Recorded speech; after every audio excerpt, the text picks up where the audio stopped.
ball quicker. Well, probably no one says it more than Pep Guardiola, but I think he's had to say it tonight because it had got a little bit lackadaisical until a few minutes ago. And intrigue there that Chelsea are 5-0 up. There's been a few stories. Oh, terrible by Silva there. Given straight to Johan Berg Gudmundsson on the right-hand side, forced back into his own half. Burnley will have it with Ben Mee, but that's the second time this evening there has just been a little bit of sloppiness from Manchester City as Westwood keeps hold of that. Burnley trying to make them pay. They're trying at the moment to work it into the Manchester City half. That's the challenge at the moment, and the ball goes out for a Manchester City throw. Every time there looks like there might be a little inch of headway for Burnley, Manchester City invariably claw it back immediately. Yeah, they've snuffed it out, the last few minutes. Just as soon as you start saying, wait a minute, 3 or 4 or 5 minutes worth of decent Burnley, you think, oh no, Man City have noticed that as well. They get the ball down, they start moving it quicker and control the game again, and that's what they've started to do. I was just mentioning the fact Chelsea 5-0 up in the women's game there, and there are a few chats around at Emma Hayes possibly getting the first job. As I was talking about it on Women's Hour the other day, and I have to say, I suspect and hope that it's not that far away now that a woman will actually get a top job in the men's game, or certainly a good job in the men's game, and I wouldn't be surprised if eventually it was Emma, because she is pretty special. Not a bad run Chelsea around at the moment. No, going very well under Emma Hayes. Chelsea, it's Nick Pope clears that ball long downfield. Burnley will have a throw midway through the Manchester City half. Burnley 0, Manchester City 1 here on 5 Live as Jack Cork picks it up for Burnley, but it's stabbed all the way back to Ben Mee. They almost lost out there from that throw. Burnley, Manchester City closed down well, and Ben Mee did well to keep that in. It was really fizzed back to him, wasn't it? Yep, zipped back there. It didn't look like a pass, it was more like a shot that went back there, but did well for the centre back. Good control there. And I think at the moment Burnley will not be dissatisfied with the situation. They've got very little of the ball. They expected that anyway. They're getting the odd break, but they're only a goal down.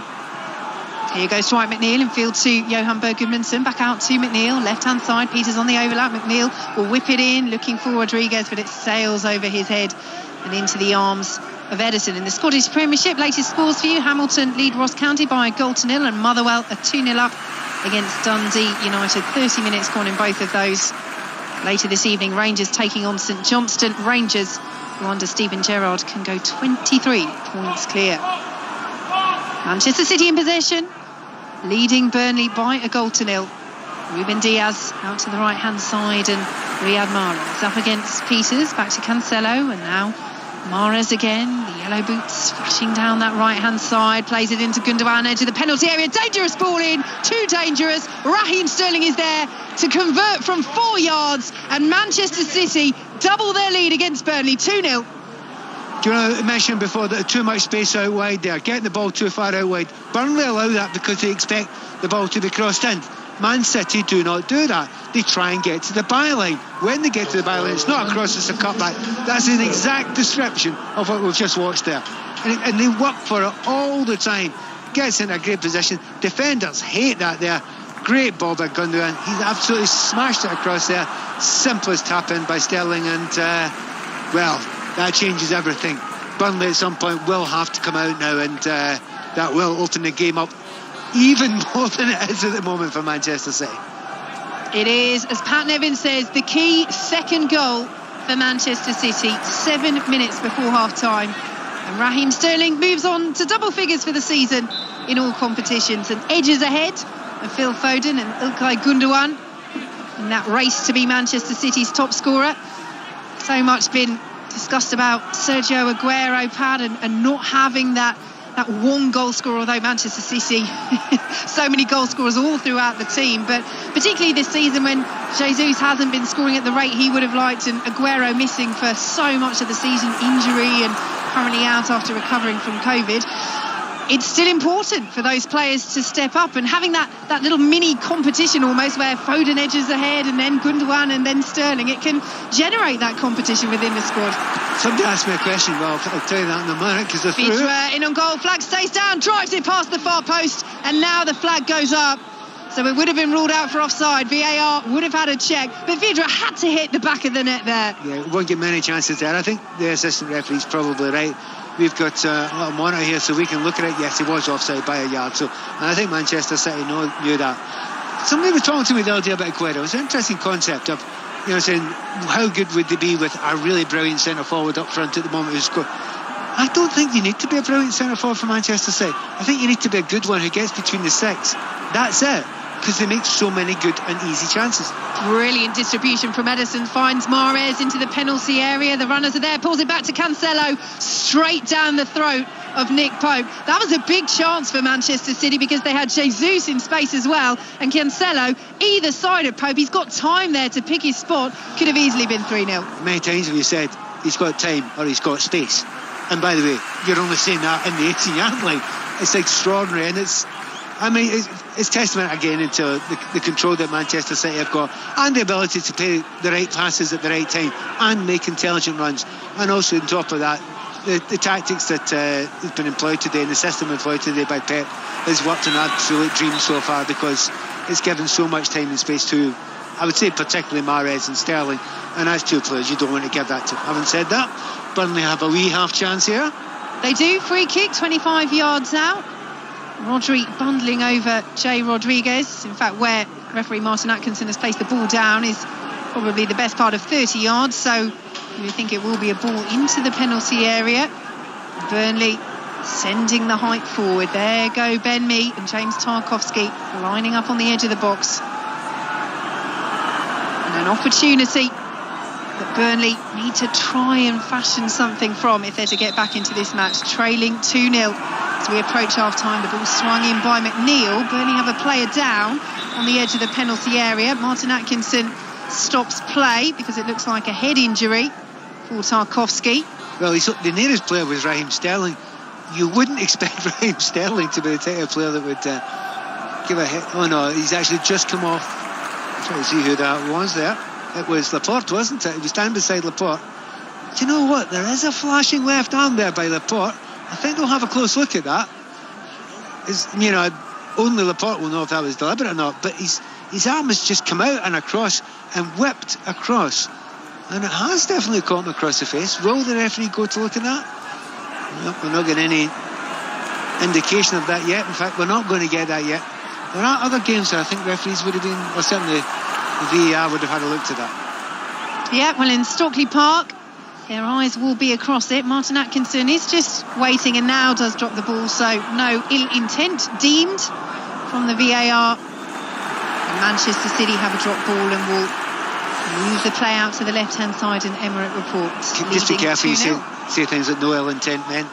I was listening last night. Intent's not necessarily important, in certain situations. True. That's the point. And it's again, it's the subtleness of some of the ideas that some of the players, some of the officials have, and they read it in slightly different ways. That's what they're trying to get rid of. They're trying to make it unreadable for the referees. No subjectivity. You'll never get there.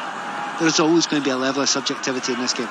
Manchester City in possession just inside their own half. We were talking about this off-air before the match with producer Rob. It is part of this frustration with the laws, the fact that because you have the forensic analysis of VAR, then you see the laws in all their, in inverted commas, glory or starkness or despair or however you want to phrase it, that you can't get away. You can't have that, give them the benefit of the doubt that actually for so long football has utilised without that really ever being in the laws of the game. Clear daylight, never actually part of the laws of the game, but almost an accepted part of offside for so long, and common sense decisions.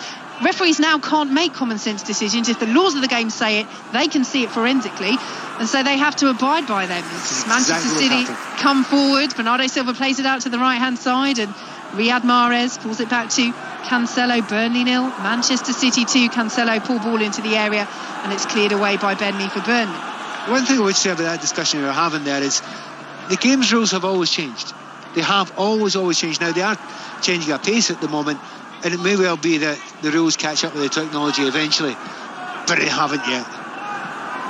Manchester City in possession on the left hand side. Here is Gabriel Jesus, who got them underway inside the opening 3 minutes to the other goal scorer, Raheem Sterling. Cleared away by Burnley, will be picked up by Mate Vidra on the left hand side. Just rolls out of play, can't control it. Vidra, just another one on that, Pat.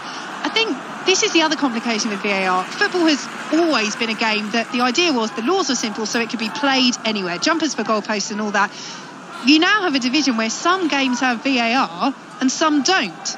So across the world. So how do you change the laws? Do you change them to accommodate VAR and how the laws affect games with VAR? And what does that mean for the rest of football that doesn't have VAR? I don't actually think the rules have always been exactly the same for all the game anyway. I think that's a kind of untruth about the game that was suggested that anyway. They actually haven't been. They've been seen in slightly different ways in different competitions, and that's just something you accepted. What we're trying to get rid of was some of the ridiculously stupid things that the entirety of the stadium and the world could see the correct decision and one guy couldn't. Anyway, let's do that another day. Rodriguez chests it down. Peterborough can't take it in his stride, and Manchester City will allow that to go out for a goal kick, still leading by 2-0 at Turf Moor, Manchester City, as we enter added time at the end of this first half. And there has been a goal in the Premier League's other 6 o'clock kickoff, Fulham against Leicester. John Southall. And it's another one for Leicester. Fulham 0, Leicester 2, right on half-time. Just watching it again for any VAR involvement here. I think it's absolutely fine. Good work from James Maddison on the edge of the penalty area, cut inside his man, just waited for the pass, and there was James Justin to latch onto it 6 yards out and tuck it around the goalkeeper Areola. Leicester in total control. Fulham 0, Leicester 2. And Manchester City in control at Turf Moor as the half-time whistle goes, leading by 2-0. Gabriel Jesus inside 3 minutes. Raheem Sterling scoring 7 minutes before half-time. Both close-range finishers, both with too much space in the penalty area. Pat Nevin, Manchester City, it's been relatively easy. It has been relatively easy. I actually think there are a couple more gears to go if they want to use those gears. And I think they might be tempted to do that after Pep has a word at half-time. But yes, they have been very, very good on the ball. They have got into fantastic spaces. They haven't always used those spaces perfectly. But the comment I mentioned earlier on there, do Manchester City need a brilliant striker? I actually don't necessarily think so. They need somebody who can put the ball in the net when those easy ones turned up. And those two were very, very easy goals. And there might be more easy chances to come. They are heading for 13 wins in a row in all competitions, Manchester City. They are heading 3 points clear at the top of the Premier League. Half-time at Turf Moor, Burnley 0, Manchester City 2. I suppose there are 3 things to consider, aren't there, Pat, really, on what City did in the second half. One, how much what Manchester United did last night might influence them. 2, the state of the game and how Burnley begin the second half. And the third one being that for the majority of this season, Pep Guardiola has often designed his tactics to try and save his players' legs as much as he possibly can. So they're the 3 things to take into consideration, I would argue. Take them in the other order. Yeah. All right. So you make the substitutions as early as you probably can, and now that he's 2-0 up, they can probably make those substitutions, quite easily. Bring on Foden for anyone else who looks a little bit tired there going forward, and he can mix it up that way. That's a very, very good thing. Watching Manchester United last night, I think I asked that question at 3 minutes into the game because of the early goal. You thought the space they're making, and because he'd actually gone and changed the game and changed the system so well that it was working so well, you thought to yourself, are they going to do that? Because they could tonight. There's enough space to do that tonight. Sterling, he's getting 1-on-1s. I mean, this is not new stuff. I remember in my career, that wasn't yesterday. If I got a 1-on-1, I'm thinking, wow, party time. I don't get that very often. Sterling and Mahrez are getting that all night long here. So they would love to get more of that. And if they do, they will create more opportunities. Middle question, can't remember what it was.